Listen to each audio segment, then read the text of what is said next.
আমি অনিতা নবনীতার দিনকাল পরিবারের সবাইকে স্বাগত। সব কেমন আছেন? আশা করি ভালো আছেন। সন্ধ্যের জল খাবারে আজকে কি আছে? পাঁপড় আর কুমড়ো ফুলের বড়া।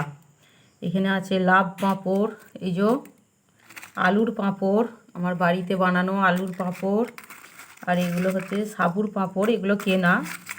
এই যে সাবুর পাঁপড়, লাভ পাঁপড়, এগুলো কেনা। আলুর পাঁপড়গুলো আমার বাড়িতে তৈরি বানানো। আর কুমড়ো ফুলের বড়া, কুমড়ো ফুলের বড়া। আপনাদের কোনটা কার পছন্দ আমাকে কমেন্টে বলুন। আপনারা কী কী খেতে পছন্দ করেন, কুমড়ো ফুলের বড়া না এই পাঁপড়গুলো? আমার ভিডিও যদি ভালো লাগে লাইক শেয়ার ও সাবস্ক্রাইব করে আমার পাশে থাকবেন। আর অবশ্যই কমেন্ট করে বলুন যে কোনটা আপনাদের বেশি ভালো লাগে। আমার তো সবগুলোই ভালো লাগে, ওই জন্যই ভেজেছি। আপনাদের কোনটা পছন্দ? ধন্যবাদ বন্ধুরা।